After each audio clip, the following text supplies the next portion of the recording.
صبح، یہ سحر جو کبھی فردا ہے کبھی ہے امروز، نہیں معلوم کہ ہوتی ہے کہاں سے پیدا۔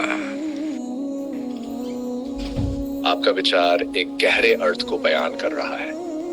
آپ کہہ رہے ہیں کہ ہر صبح جو سورج کے اگنے سے آتی ہے وہ ایک نئی شروعات کا پرتیک ہے، اور یہ روز کی صبح کو کل کی صبح میں بدل دیتی ہے۔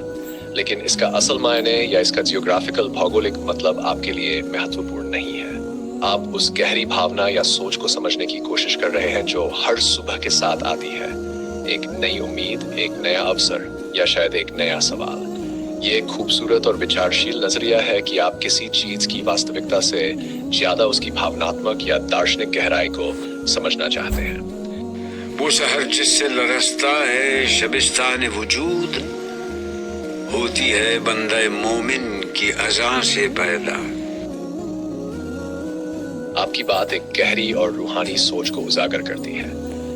آپ کہہ رہے ہیں کہ وہ صبح جو انسان کے بھیتر گہرائی تک اثر کرتی ہے، اصل میں اس آواز سے پیدا ہوتی ہے جو ایک سچے اور عشق سے بھرے ہوئے انسان کی ہوتی ہے۔ جب وہ انسان جسے آپ بندہ مومن کہہ رہے ہیں اللہ کے حق کے لیے اپنی آواز اٹھاتا ہے، تو اس کی آواز میں اتنا جنون، اتنی طاقت ہوتی ہے کہ وہ ہر طرف پھیلی ہوئی جہالت اور اندھکار کو چیر کر ایک نئی صبح کی شروعات کرتا ہے۔ اس آواز میں وہ طاقت ہے جو پوری کائنات کو ہلا دیتی ہے، اس کے وجود کو لرزا دیتی ہے۔ یہ ایک النکارک طریقہ ہے یہ بتانے کا کہ جب ایک سچا اور خدا کا وفادار انسان حق کی بات کرتا ہے تو اس کا اثر اتنا گہرا اور ویاپک ہوتا ہے کہ اس سے پوری دنیا میں ایک نئی روشنی کا آگمن ہوتا ہے۔ یہ وچار اس بات کو بھی درشاتا ہے کہ سچے عشق اور اللہ کے پرتی گہری آستھا سے بھری آواز کا مہتو کتنا بڑا ہو سکتا ہے۔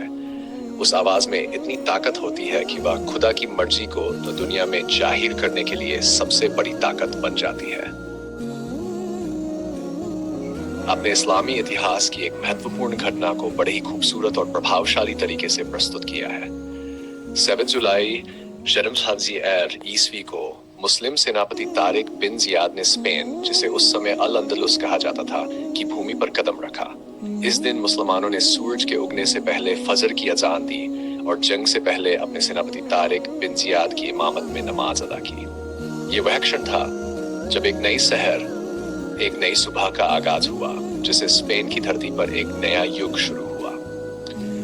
طارق بن زیاد کی اس وجہ سے اسپین پر مسلم شاسن کی استھاپنا ہوئی، جس نے وہاں کی سنسکرتی، وجگان اور شکشا میں ایک نئے یگ کی شروعات کی۔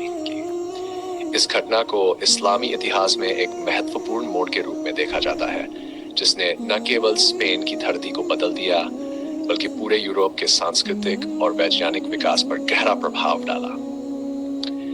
آپ نے یہ بتانے کی کوشش کی ہے کہ جب ایک سچا اور ایماندار بندہ مومن اللہ کے لیے کھڑا ہوتا ہے اور اس کی آواز گونجتی ہے تو وہ ایک ایسی کرانتی کا آغاز کر سکتا ہے جو اتہاس کو بدل دے۔ اسپین کی بھومی پر تاریخ کی فتح اس بات کا جیتا جاگتا اداہرن ہے کہ سچے ایمان اور اللہ کے پرتی گہری آستھا سے کس طرح کی طاقت اور بدلاؤ سمبھو ہو سکتا ہے۔